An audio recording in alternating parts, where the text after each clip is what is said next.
All right, everybody, welcome to today's episode of We As. I'm Gareth, hosting for today. Excited to bring you another amazing episode, and this is an episode that I've been really excited to get into and record. I had the pleasure of reading a book recently, and I have the author Andrew Reiner on the show today. Andrew, how are you? I'm doing great, Gareth. It's great to be here. Well, thank you so much for your time and coming on. And as I mentioned, I had the pleasure of kind of connecting through social media, and your book resonated with me, and so I had actually I say I read it, I didn't read it, I listened to it, but I took in the information in a certain medium, and yeah, Love that. it was a amazing work, and I love the story behind it, and we're going to dig into that, and I want to give the listeners today just a little bit of an overview and talk to a little bit about what we're doing and then leading into the book. So, Andrew, you're a professor at university, and the seminar that stands out, from what you're doing in the bio is Changing the Face of Masculinity. And we just talk so much about this on the show.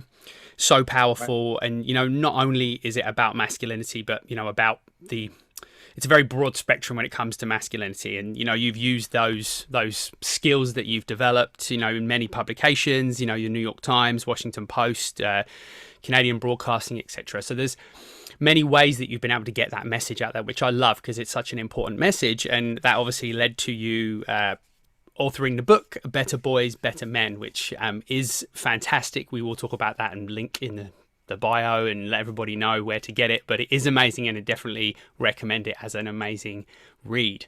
So Thank you. that's a little bit about you, but I'd love to know, first of all, that I've got a few talking, actually I've got hundreds of talking points, but from the book, but I want to dig in a little bit more to, obviously now the listeners know what you do and the book that you've written and where you're at, but what I love to do is to get a little snapshot of kind of where you came from, a little bit of your journey that got you to that place of writing that book, and just sharing a little bit of that with the listeners to start. Sure, of course. Yeah. So, I mean, for me, this idea of the kind of masculinity that I never felt was really working for boys and men, and in turn for everybody else, really begins very young. I got into this really atypically brutally fight with a neighborhood boy when I was about 7 years old. And in my neighborhood, fights were like literally a punch or two were thrown, and you basically just went back to playing, and everybody got along. But there is this one kid in our neighborhood, and he was the kid who on summer nights, when the screen doors were open, you could always hear the parents just yelling like crazy and screaming. So he and his brother were clearly growing up with, there were a lot of issues going on in their home. Um, he was, and not surprisingly, he was, and this is what happens to a lot of boys and men. He internalized all that, right? He's yoked with that. He's internalizing all of it, and not surprisingly, I mean, he didn't have the support network and the skills at that age, or the direction, and the guidance in terms of how to handle what he and his brother were clearly dealing with. Anyway, he was a small kid, but man, he was a bully. So he and I had gotten into a fist fight, and it was a brutal fight. Um, and it was, to the point where, it was just going on and on and on. And at some point, my will was lost. And he told me to get down on my knees and beg for mercy, and I remember looking around, the entire neighborhood was there, which was, that within itself was unusual, because in our neighborhood, it was not something that kids celebrated fighting. And so the entire neighborhood was out watching this thing, because there'd never been a fight like this before. And so I remember, when you're going through trauma, one of the things you remember are these bizarre little details. And one of the things I remember was kids around the circle who were watching us, their mouths just agape, because they just couldn't believe this kind of, it was barbaric what was going on. And of course, I'm succumbing to, what he's telling me, because I'm just bloodied and beaten and crying. And I get on my knees because he tells me to beg for mercy, and he keeps hitting me anyway. So eventually I get home later in the day, after I just had kind of, spent time behind a bush by myself. And I hear my oldest brother yelling and screaming. He's a coward. He's a black sheep. He's an embarrassment to the family. So, and my mother isn't really isn't really remonstrating. She's not really disagreeing with him. She's not really saying anything. He's talking about me, of course. And so that really began a shaming, that really began kind of a smear campaign, against me in my family. Now, in all fairness, this was a brother, my older brother, who did that with everybody. It wasn't just me. He was very much a bully with everybody in the family. But for me, the way that he chose to bully me was that from then on forward, I was always a coward, and I was an embarrassment to the family. And that did not change for decades. So I end up, as a lot of boys in my situation would, you go one way or the other. You either kind of cower and you want to avoid fighting at all costs out of the shame and the fear. But I went the other way. I was so deeply hurt, and being the kind of person that I was, I got embattled. And so I ended up trying to fight my way out of the shame at a very young age. And so I spent a lot of my childhood at school, mostly getting into a lot of fights. And there was just one point where I remember I was in, it was either 5th or 6th grade, and I was fighting with this kid on the blacktop during recess. And I remember we were kind of exchanging punches. And at one point, I remember my fist kind of hitting his jaw. And I remember the feeling, the cracking feeling. And thankfully, I didn't hurt his jaw. But I remember that cracking feeling, and it just kind of reverberated up my arm. And I just was like, I never liked fighting anyway. I mean, it always made me feel nauseous. And I just remember feeling at that moment, like I was going to throw up. It just disgusted me, completely repulsed me, what I just had experienced. That was the first time that it really resonated to me. Fortunately, afterwards, he and I became friends, this boy. And after that, because I really stopped fighting at that point, and just felt like I can't do this anymore. And so at that point, when I unclenched my fists, it kind of opened up a new space within me. It really did.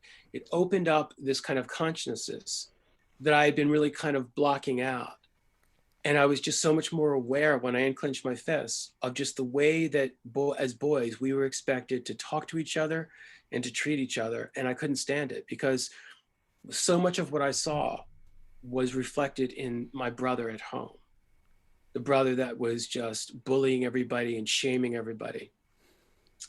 And I saw varying degrees of that. And so I basically decided, not consciously, but this really became my trajectory, that I was going to push back against those forms of masculinity that felt to me just so wrong, and felt so limiting, and felt so just endlessly shaming. And I was going to, just fight back against that.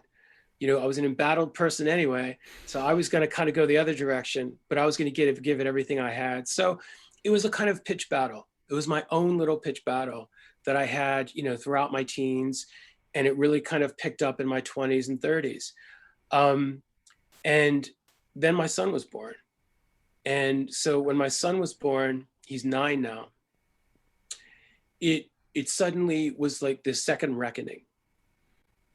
Up until this point, it had been my battle, and I was cool with that. I got to the point where, I was pushing back, and I wasn't gonna, yoke anybody else with my own issues. But by the time my son was born 9 years ago, I was already teaching this this Changing Face of Masculinity course. And I hadn't been doing a lot of writing on this topic, but when he was born, it was like the doors just flew open. And suddenly what I was faced with, Gareth, was this understanding that I now had this new responsibility. And I didn't want my son as a boy to feel and have to, deal with, so much of the, I don't know if I'd say baggage, but so much of the fight within me because of, the issues that I had. I didn't want him to get only one side of the perspective. On the other hand, I didn't want to just say, okay, he can go out into the world and I can trust, that the world is going to do right by my son or any boy, because I did know better. I knew by that point in my life that was not the case, that there was so many degrees of this like hyper-masculine script that's out there that he was going to be forced to follow. And so it really kind of, it opened this kind of all this complexity for me in terms of what it meant now to be a father. And that's when I started writing about this stuff, because really, as teaching is for me, writing is a way for me to figure out my place in the world and what the world means to me and how I fit in. And so very much it was always as it was through that lens of wanting to find a way to create something that feels more healthy for masculinity. And so that's really when I began writing. And that was really kind of, you know, my son was really the impetus for me to start writing. And I started doing these pieces, as you mentioned, in the New York Times. And then eventually it all became the book. Yeah, it's so powerful, and I love that it's now down there and it's in, you know, in a book, because it's kind of like one of the last forms of media, I guess, if you could call it that is permanent. Like, it's out there. It's a solid book that, you know, you can't get rid of it, so to speak. You can, I guess, burn it, but you can't get rid of it. I think about the world of how we communicate and social media and videos and all these things that you could just delete it afterwards if you wanted to. And I love that there's some power and some ownership in that as being an author. And it's something I often think about, because, like you said, you need to find a place to communicate where you feel like you fit in, and or somewhere where you communicate that helps you find where you fit in the world. And I really love that statement, and it makes me think about hosting a podcast. And one of the reasons why I host a podcast, and it's exactly that, because it gives me a voice, and it, instead of endlessly trying to find somewhere to fit in, I just, you know, with my co-hosts, just created a place where I fit in with the people that are around me. So that resonates a lot with me, and I love having and obviously podcasting is a great source of, it's kind of like somebody referred to it the other day as, it's like the black web, the uncensored black web piece of information, because really we can say what we like and do what we like on the show. And fortunately, we think we do a great job of doing that in a respectful manner, and, you know, having inclusion within it, but you still basically can get away doing whatever you want. And so it is a great resource to kind of create your own space. And I love that you did that through writing. That's right. Well, let me ask you a question about that, Gareth. So do you find, I am somebody that, and this is where writing for me, you know, it's a way of figuring all of this out, you know, myself, my place in the world, and the world. You know, it's kind of, it's a subtle dialogue, you know, that I'm trying to create to figure things out. It sounds like that's similar for you, that that podcasting is an even more obvious way of having that dialogue as a way of figuring everything out, or just being on that journey. Is that right? 100%. Yeah, I love that. And that is everything that it is. It's a great way to put information out in the world through a selfish pursuit of becoming a better person, becoming a better man. Nothing selfish about that. Sorry. Yeah. I'm sorry. I'm gonna have to step on your toes there, Gareth. Nothing selfish about that, my friend. Yeah, but it's finding people. People say that, how do you find guests, and how do you do it? And I'm like, because I just find people I want to talk to, and then I talk to them. I just happen to put it on the internet for everyone to listen to. But it's so true. And these conversations that we're having is, you know, I think about, you know, where we started with, and it was, you know, the co-hosts Carl and Scott, and also Aaliyah, who's recently come on board, is with Carl particularly, who's a friend of mine for, you know, decades. We'd have all these conversations on the phone. You know, we'd chat, or we'd be sitting out on the deck with a bottle of wine, and we'd have these conversations. And it just made sense that, you know, it was a tough step up to be brave and say, maybe other people want to hear this and would benefit from it, so let's record it on a podcast and put it out there. And that's where my journey began, by being a guest on originally the We As Men podcast that became many other channels and is now We As. It was exactly that. We sat down for 3 hours and had a conversation, but we just recorded it and we put it on the internet, and now here we are a couple of years later. So it's definitely you know, that is so true what you picked up from what I said. That's great. Yeah. So I wanted to touch a couple of things. First of all, you spoke about obviously having your son and how being a father changes you, and, you know, that kind of progression into wanting to kind of leave that legacy, so to speak. It led me to think about a very impactful thing that I picked up from the book, which was about when we become parents. We're talking fathers, we're talking about men and boys, but you mentioned about how the brain growth in an infant, and I believe the stat was like 80% of your brain growth as an infant comes in the first 18 months. I think that stat's Yeah, right. pretty remarkable. Yeah, right. And that really resonated with me, and it made me think a lot about what we model as parents, and how, and this is, I'm guilty of this, is thinking that 3, 4, 5 they start to become really impressionable as children, and we set this, we model a behavior or the language, and I would suggest it's probably more about the body language and the behavior, because that's what kids pick up on typically when they're young.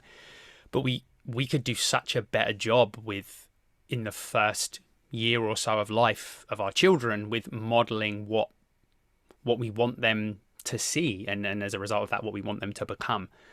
So I'd love to dig a little bit more into that. Yeah, absolutely. I'm glad you brought that up. No one really seems to go in that direction, but for my money, that's a really important part of the book, which is the way that we talk to boys and the ways we don't talk to boys. We have this notion that, in the pre-language stage, that, we can't really harm our children too much. If we're not abusing them, I'm going to the extreme. If we're not abusing them, there's probably not a lot we've got to really worry about. Well, one of the things I loved that I had this email years ago with this guy named Edward Tronick. And Tronick has made a career since the 1970s, and he's still putting out studies where he's done a lot of research about this kind of what he calls the still face paradigm that he created, where he basically, it's really simple, but in his research, he would have mothers sitting across from their infant children, and he would test the stress levels in the children when the mother would be engaging with the children, and then when the mother would be removed and the children would still be like sitting in a high chair, and then when the mother would come back and kind of reunite with the child. And what he found indirectly, and he wasn't expecting this because he was really just checking stress levels in the infants, is that over decade in and decade out, the little boys, and this is all pre-language, the little boys were always the ones who were having a much harder time with their mothers getting up and leaving, and their mothers coming back and reuniting with them. They were much more fussy. They cried much more. They squirmed, and this is the part to me that I thought is so sad, that the boys, when the mothers would come back and sit there and they wouldn't engage with them and reunite, mothers would just sit there deliberately. The boys would be reaching out and squirming for their mothers. And this was behavior that was much, much more overt in boys than it was in girls. Across the board, decade in and decade out, the boys were the ones who were much more emotionally needy. And they were the ones who were much more fussy when they wouldn't get the response that they really felt like, of course, they needed. And so, if that was the only time that we engaged with boys that way when it came to their emotional needs, then I think we could say, you know what, cool, no problem. We're shifting the script as boys get older. We're meeting their emotional needs as they get older, which, by the way, they don't go away. What happens is that we could say, okay, great, no worries. Boys are going to get what they need. They can get past that initial hump. But the problem is that as boys get older, we get more entrenched in a lot of the script that we impose on boys that we aren't imposing on girls. And I'm actually just doing a lot of research and working on some Father's Day op-eds right now, which talk about this topic, which is that when boys are toddlers, there have been some studies in the past couple of years that have shown that, first of all, both mothers and fathers talk to their toddler daughters with much more emotional language than they do with their sons. So, and then you add on to that the fathers are much more likely to go and respond to their daughters when they're crying at night, not so much their sons. When they would wire up their father's brains, the fathers would, in the pleasure centers of their brains would light up when they saw their daughters smile. Great. Their brains would light up the same way when they would see a more stoic or neutral expression on their sons. So these are the kinds of things that if you're, early on, either pre-language or when language is already starting to take root, these are the ways we're kind of really ingratiating boys into what we expect them to be as burgeoning men, which is that, we are withholding from them. And what it does is it teaches boys at a young age, and because it just gets worse as they get older, the expectations get even more rigid, right? But what it teaches them is at a young age is, I am not supposed to be an emotional person. This is not part of who I am. So it teaches boys, without boys ever being aware of it, that they're supposed to compartmentalize parts of their being, that they are not fully integrated humans. So you can imagine, as boys are getting even just a little bit older, they already have been sent a message by the most important people in their lives, their parents. This is not who you are. This is not how you should be thinking of yourself as an emotional being. Because even if you put aside all of those other nonverbal things, parents are not talking to their boys with the same emotional literacy and intelligence that they are with their daughters. And I'm not saying they shouldn't do it with their daughters. I think it's fantastic that they do it with their daughters. More power to them. But boys need that too. And we need that from boys. We need boys to grow into men who are emotionally integrated and have access to the full spectrum of their humanity. It's so powerful, and the emotions are, this is something I figured out later in life, but it's so true that, as and I grew up in the 80s, so then it was definitely a different world for sure. It was very different when it came to boys and relationships with their dads. And so I went through, I have a great relationship with my dad now. However, he's not very outwardly emotional, and he doesn't have a great skills. He doesn't have a great toolbox when it comes to that, and didn't kind of as kids. And I that definitely impacted me, and not being able to be emotionally needy. And to your point, it doesn't go away.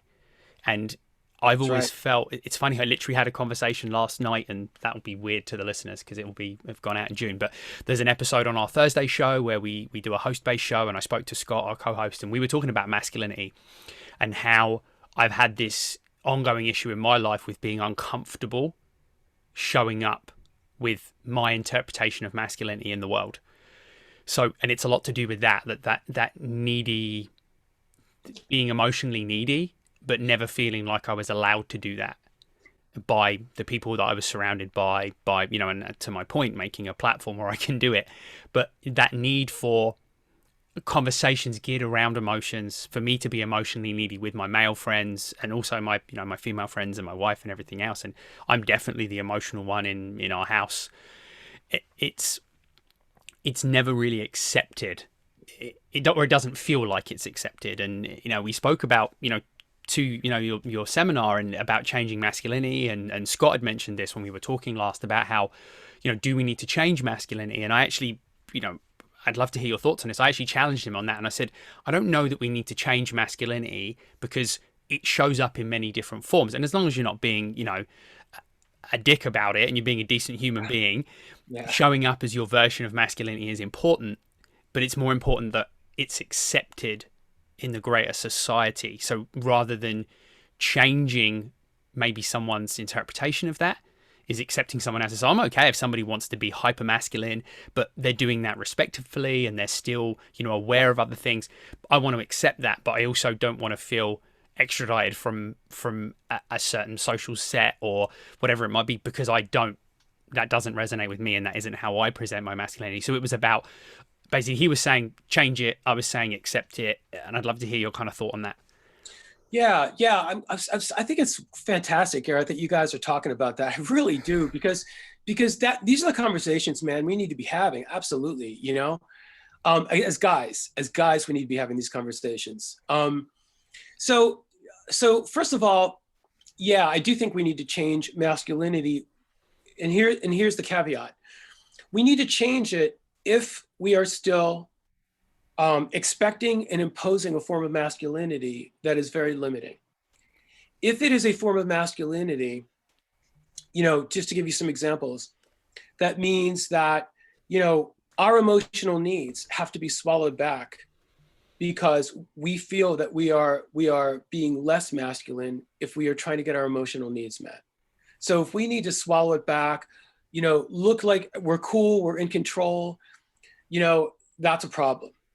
If we are following a form of masculinity where we feel like we cannot, where we feel like our competency in being a man is hinged on our ability to do things by ourselves, that's a problem. That's a huge problem, because all you've got to do is just look at the issues going on with mental health amongst boys and men. And there's your problem as one of them right there. We need to be okay asking for help. If it's a matter of, and what a lot of it boils down to is, if it's a matter of saying my masculinity is based on my defining myself in opposition to things that are supposedly feminine, that's a problem. And that because what that does is, number one, that sets up in opposition to females. There's inherently a problem with being feminine, and you say, oh, it's okay in them. Well, yeah, but you still look at it as a weakness if you're saying that. But then also, what's imperative behind that is that it takes away any degree of emotional vulnerability and sensitivity. So if there is a masculinity that is in opposition to some of the things I just mentioned, then yeah, I think we do need to change it. Now, to the point that you were saying about, it's not that we need to change it, but we need to be able to kind of customize it to our own needs. I'm totally on board with that, because that's where the conversation is slowly getting, but we're not there yet in terms of mainstream. So, one of the things that I make a point of doing whenever I teach this masculinity seminar, is I never give a definition of masculinity intentionally. So that by the end of the semester, I'm always glad when students are saying, yeah, I've noticed that you really haven't said, told us what masculinity is. I'm saying, yeah, that's by design, because this very much is something, and we are at a place where men need to pick and choose, and they need to have permission. And that's the operative word here, Gareth. Boys and men need to feel that they can have permission to find a masculinity that aligns with who they are, and as authentic humans and boys and men. And that's really the crux of it. So, I don't think we're there yet. I think there are, I think that's a conversation that is starting to happen amongst, older boys and some younger men. And it's what I've been waiting for. This is a conversation that I've been about for a long time. And so that's kind of where we are. We're not, in terms of mainstream, at the point yet where we're kind of talking about the ability to have this customization. Because here's the thing, we do a great job, a wonderful job of finally getting to the point where we're saying to girls and young women, you can pick and choose across the spectrum in terms of what your gender identity is going to look like. You can be anything, you can be all of it and any of it. A pick and choose. It's like a rack of clothes. Go into the store and pick up anything off the rack you want, and you're good. But we don't do that with boys. We are still telling boys that, here are the expectations. And even though they're not as overt as they used to be, although in some cases they are, a lot of boys in studies still talk about that the messages that they're getting from adults are that you've got to be willing to throw a punch if you're a boy. If you have been challenged and threatened in terms of your masculine identity or, your honor or whatever, you've got to be willing to throw a punch. And that's just a good example of the kind of thing we're talking about. And that's a horrible, that's reactivity, that's violence, that's having really no self-control. I mean, these are all the kind of things we don't want. And yet boys are often saying, these are the messages I'm getting on social media and from older adults. I've got to be tough.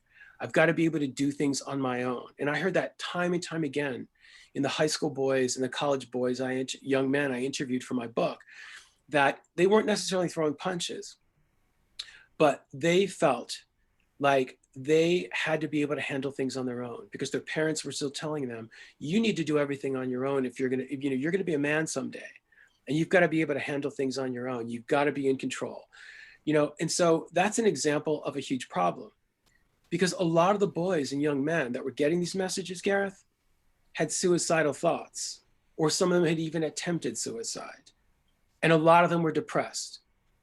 So clearly, if one of those messages is telling boys, well, you don't have to throw a punch, but you do need to be able to handle things on your own, that's a really really dysfunctional message that we're still sending boys, as subtle as that may seem.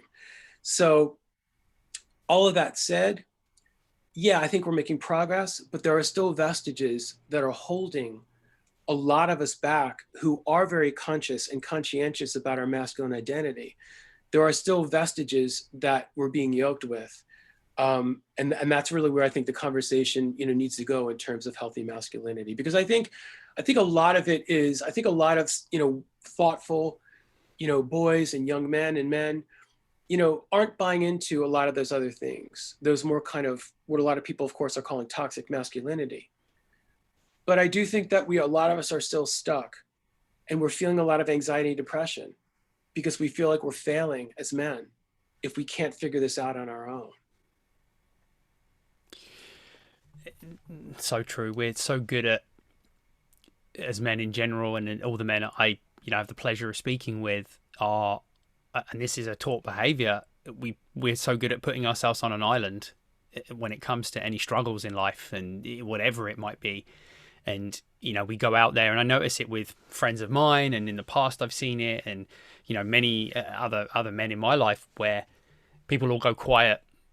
It's less chats or texts or messages or communications in general, and it creates this divide. And here's where I see this as such a big problem twofold. Is, to all your points, is we're out there on that island, and we're cycling through this, trying to fix everything, whatever it is the problem is, but we're not getting anywhere because we're not asking the questions, and we're not talking about, and I think about things like, I was on a guest on a podcast recently, and I spoke about how I talk about parenting struggles with my male friends, and they were like, oh, that's such a great thing, we don't hear people do that. And I'm like, yeah, because we're so good at sitting on an island. We're like, well, I've never been a parent before, this is the first time I'm doing this, but I should be able to figure it all out on my own. Like, it's not going to happen, right? And yeah, right. So we do that, but also to the other point, we spoke about that kind of emotional neediness and how we can feel things deeply, and we're all very different. Not to say all men are like that and they're hiding it, because that's not the case. But many men are and aren't allowed to, allowed, so to speak. And I'm doing bunny ears for everyone listening.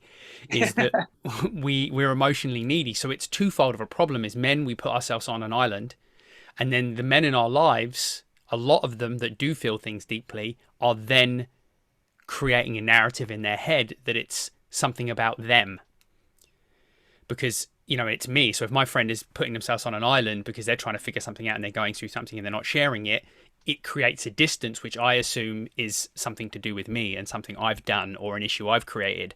So you've got this twofold issue where there's no communication and there's a breakdown because one person's stepping away and the other person's probably trying harder to get to that person on the island and getting pushed back, intentionally or unintentionally. So that, for me, and I'm quite can be quite an anxious person, and it's something I'm working on. I get that anxiety build up when that happens. So I always try and keep those lines of communication open, but it doesn't happen a lot, and a lot of people aren't. Also, a lot of men aren't ready for that either. So that can be a struggle. That's exactly right. I'm so glad you brought those points up, Gareth, because one of the things that often happens in men's groups, and for those of you who may not be familiar with men's groups, it's this kind of burgeoning movement where a lot of men are getting together, behind closed doors. Often they're facilitated by therapists or psychologists, or sometimes guys get to the point where they can just do it themselves. But they're basically learning behind closed doors. They sit in a circle and they're learning how to show up for, how to be honest in front of other men and to show up emotionally in front of other men, which they probably scratch their head and say, well, why do you need to be sitting in a circle behind closed doors? And the reason why is because we are socialized in ways, not just to repress our feelings and suppress them, but because the ways that we are socialized as boys, and within our friendships, no less, is that there's always a very palpable but thinly disguised element of competition. And so, when guys communicate with each other, there's always that one-upsmanship. And guys always joke around, I'm just busting your chops, I'm just busting your balls, I'm just joking around, that bullshit.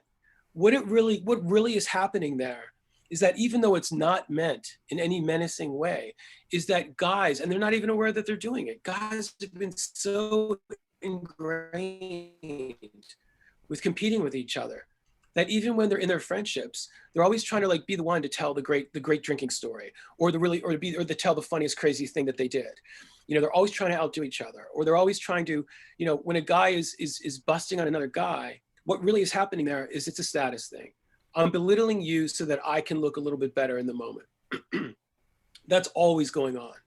So it's no surprise that, as I found out in the research in the book, you know, time and time again, from high school all the way up through middle age, when guys really need somebody to completely confide in and get emotional support, almost always they turn to girlfriends, women friends, girls who are friends, or wives.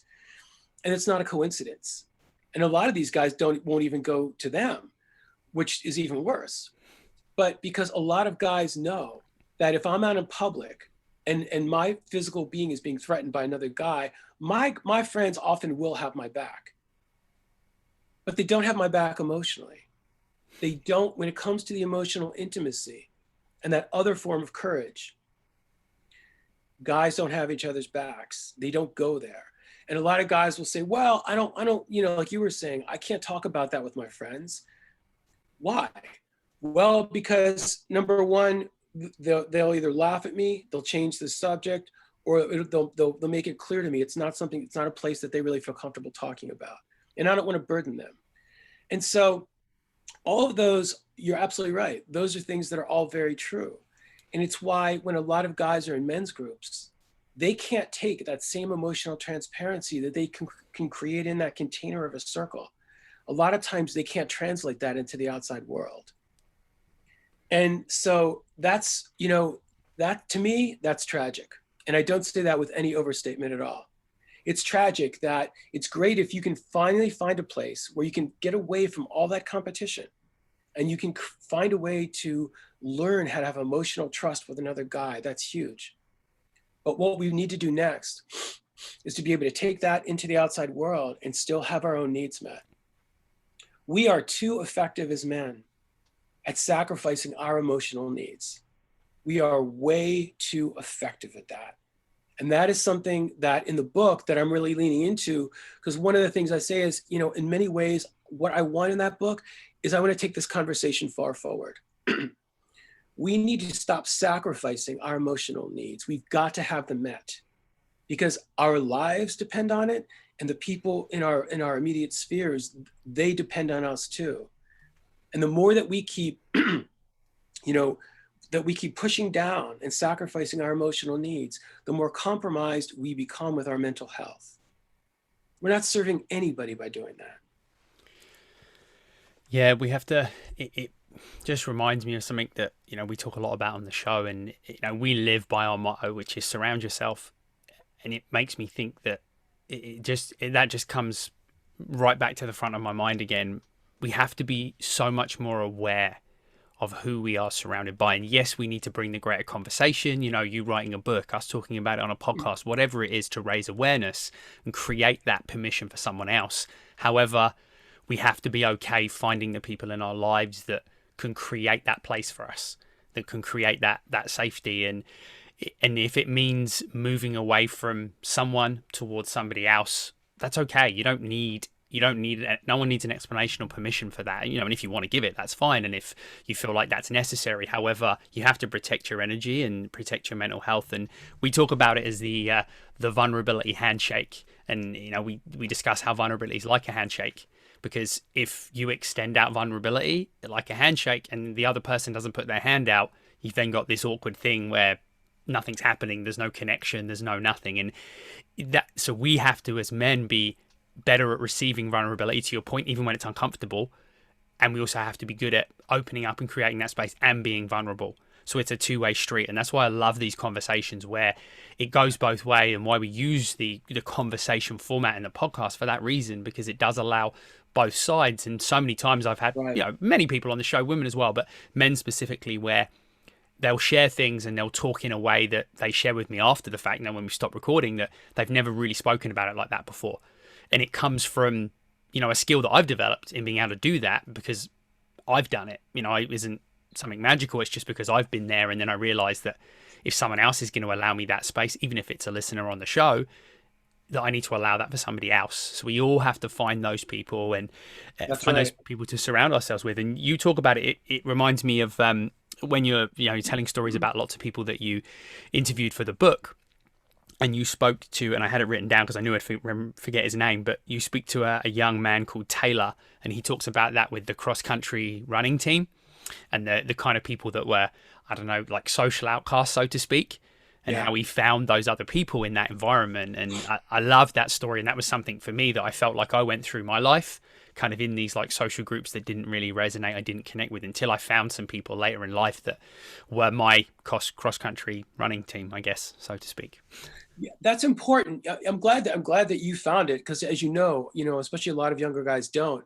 What was so interesting about Taylor, is that we tend to think of a lot of the bullying. A lot of the bullying does take place, in like, in American football, on American football teams, even on basketball teams, sometimes even in like high school baseball teams.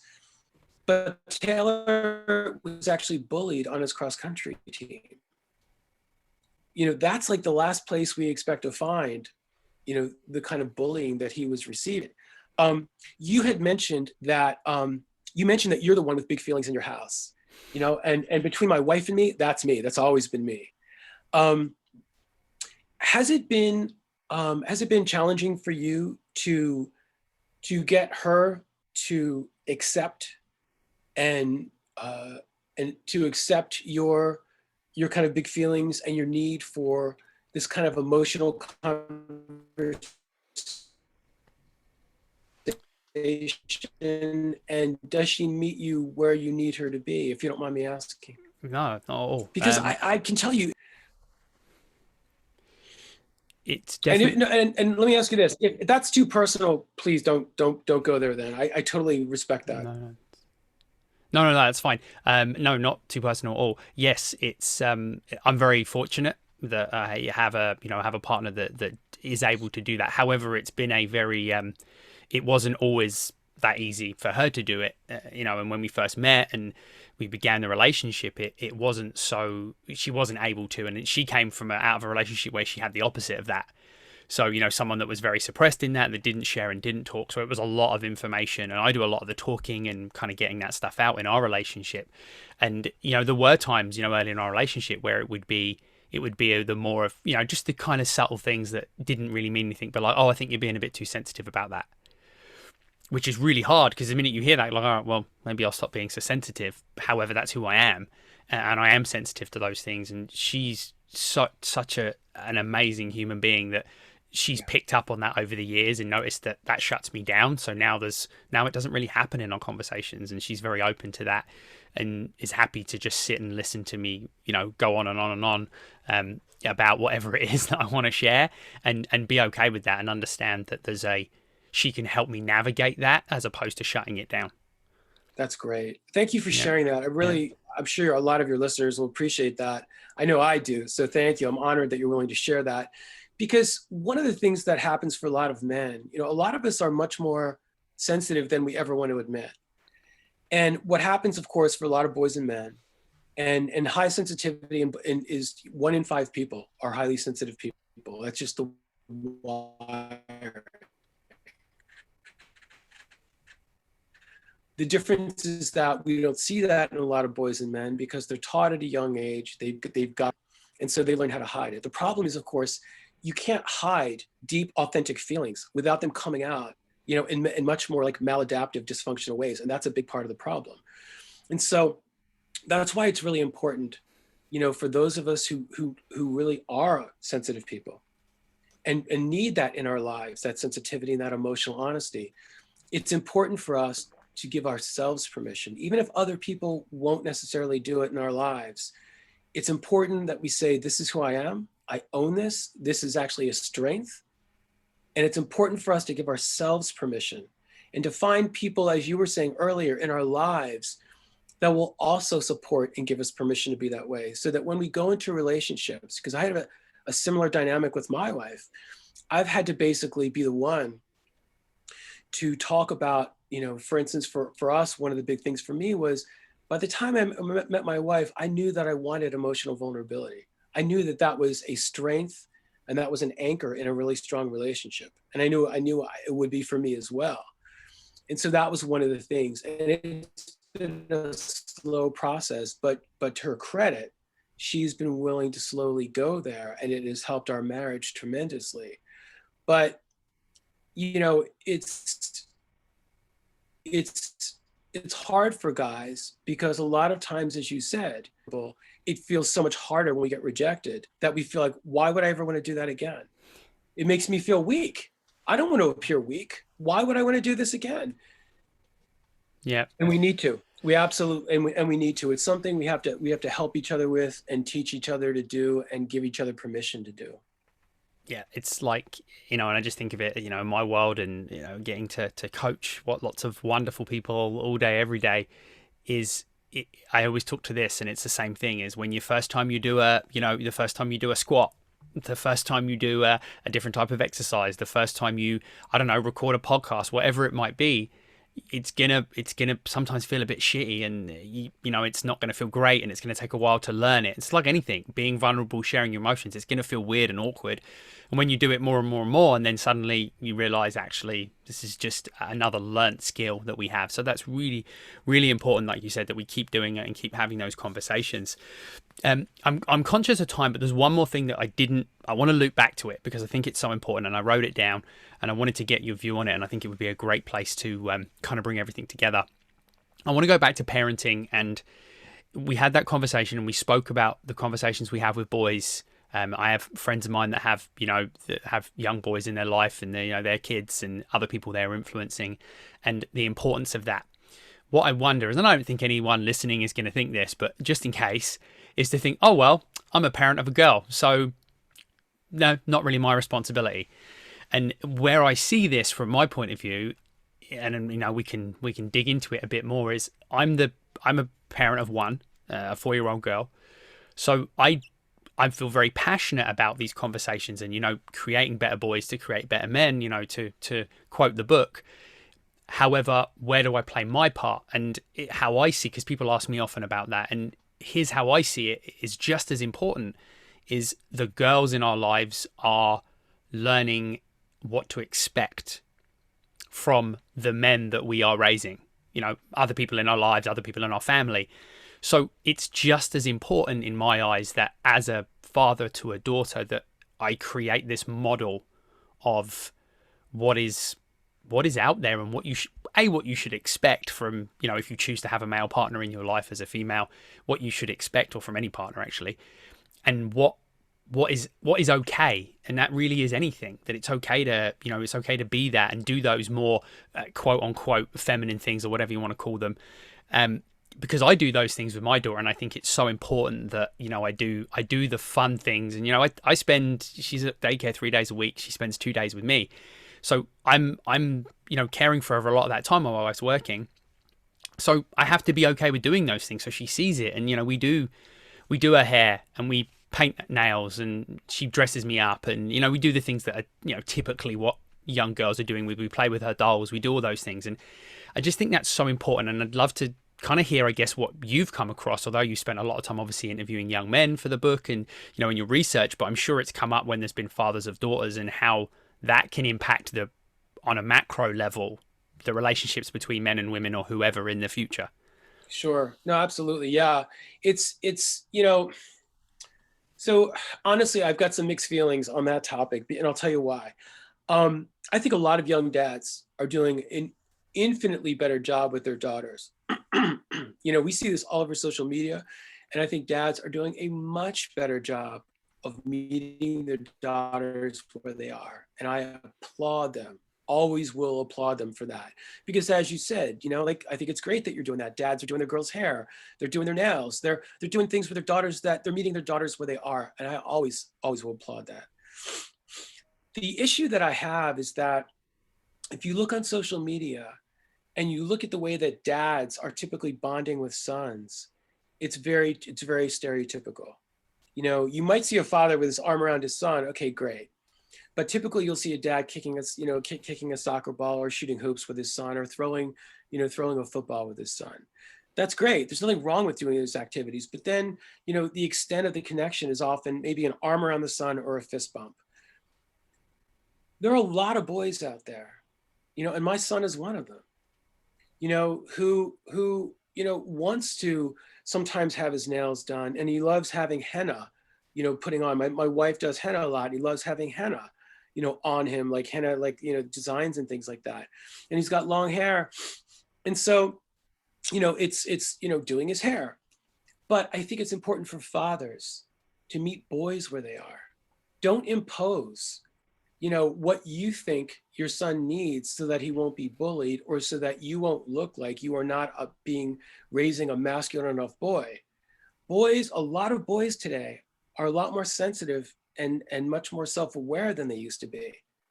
And so I think it's great that you're doing that with your daughter. Absolutely. And I think a lot of men, as I said, are doing a great job with that. But I think we need to give boys that same thing, because a lot of boys would like to be met in that same space, and to feel like they are being validated for who they are. And that's really important. The other thing I'll say along those lines, Gareth, is that I think that when dads have daughters, I think it's one of the things I would love to see dads do is, in addition to, you know, to doing these kinds of activities with their daughters that their daughters like doing, and meeting them where they are with their interests. That's great. One of the things I'd like to see dads do is help girls, their daughters, to understand that we need, you know, boys we need to expand the, you know, the spectrum of who boys can be too, and to be okay with that. Because one of the problems with raising, you know, imposing this kind of, you know, daddy princess dynamic is that it really creates a very traditional expectation for what men should be. And boys, again, boys today are much more sensitive, and thank God, more self-aware than they used to be. And so, as I was saying earlier, we need to give them the same freedom to expand their gender identity, like we were talking about earlier. And one of the things that can help them is having girls, daughters, understand that boys need this too, so that they can, you know, when they get older, if they decide, whether it's having male friends or if they decide to identify as straight and they want to date guys, it really helps a lot of guys, because a lot of young men I interviewed have said, you know, that a lot of the expectations and the sometimes, you know, the invalidation they would get wasn't just from guys, but sometimes it was from females as well. And so I think that's an important thing that fathers can help daughters with as well. Yeah, and it makes me think about some of the conversations that, you know, typically come up, you know, at daycare, and, you know, she'll come home, my daughter will come home and say to me, you know, well, you know, just something, you know, you think it's flippant, but something like, oh, well, you know, maybe such and such should wear, he's wearing this t-shirt because that's a boy color, or whatever it might be, like something just so small that you think is small, and, you know, or maybe it's an emotion that then that boy's crying, or whatever it might be, like, oh, such and such fell over and cried today, and I'll say to her, well, have you seen daddy cry before? And she says yes, and I said, well, then it's okay, right? If I cry, I'm a boy, so's, you know, whoever, David's a boy. So it's okay for that, right? And teaching those lessons, and that's why I'm really, you know, try to be, you know, and we don't get it perfect, but try to be conscious of those conversations, right? And just show up emotionally too. And, you know, one thing I think typically I've seen and what I grew up with, there was never an apology from a lot of apologies as parents. So I think that goes outside of the male-female dynamic, but just apologizing, being vulnerable and saying, hey, you know what, I didn't handle that very well. You know, I let my emotions get, you know, ahead of me, and I didn't respond great. What you did wasn't great, and we understand that. However, this is how I responded, and being emotional enough to sit down, look them in the eyes, and be vulnerable enough to make an apology and share that, and show that I can be upset. But, you know, even things like getting help. You know, I ask her for help with things sometimes, because I say to her, I need help too, right? So yeah, you're so right. There's that lesson we can teach, and I think it comes as a kind of whole package. And, you know, I just hope that whatever she decides, that she gets that right role model, which helps her pick, you know, that better partner, but so she can also be a better partner to whoever it is with the skills she's got. So let's all hope we can all do that better. Gareth, I mean, it sounds like it sounds like you're doing a fantastic job, and I'm really, so you're really doing a good one for so many, you know, boys and men that she'll eventually encounter out there, by modeling those things. Because you're right. I mean, just by modeling those kinds of things, again, regardless of gender identity, it sends the message that, people who identify as boys and men can be this way. And it's a good thing that they're being this way. Yeah, absolutely. Good on you. Thank you. I'd love to just, if you have any final thoughts before we kind of start wrapping up, anything you want to share, any statement of wisdom that you'd like to give to the listeners and to me before I wrap up the show. Wow, that's a bit of a tall order. Okay, so let's see. I think one of the things I think I was that I was touching on earlier. We for those of us who identify as male, we need to give ourselves permission to be the kind of men that we really want to be deep down. We need to give ourselves permission, and we need to surround ourselves with people who will give us it a lot easier to go out into the world. When you have validated yourself, and you have some people who've been validating your idea of a healthier, much more far-reaching version of masculinity, it makes it a lot easier to go out into the world and to be that man, to stand in your power as who you really are as an authentic human. It's much easier to do that when you've got that firm foundation, that strong foundation of validation and permission. And so I would say that's where it has to start. If we're going to really kind of change this, is we have to learn to give ourselves permission to be who we are and who we want to be, and to start to surround ourselves with people who will support that as well. Love it. That couldn't resonate more with everything we're about at the podcast. So I love that that's where we're wrapping it up. Listen, everyone, we appreciate you tuning in, and I'm going to link everything in the show notes so you'll be able to find Andrew, online. You're going to be able to get links to the book, all those things. So rather than you trying to scramble to find it, you can just hit the link in the show notes of today's episode, and you'll be able to get all that stuff. So I'm going to post it in there for you. Andrew, I just want to thank you for your amazing wisdom and insight on a topic that's so important to me and to the world, and obviously thank you for your time. Really appreciate you being on the show. And yeah, listen, everyone, thank you for dialing in. If you got something from today's episode, if you really enjoyed a certain bit, you thought there was something that resonated, share it on your social media, get it out there, share it with your friends and family. The podcast channel truly grows with your support. So thank you for being here. Andrew, thank you again. Really appreciate it. Hope we can chat again soon. Me too, Gareth. Thank you so much for having me. I love the conversation. Thank you. Thanks so much. All right, everyone. We will catch you on the next episode. Remember, be the best possible version of yourself you can be. Keep making a difference in the world, and we'll chat soon.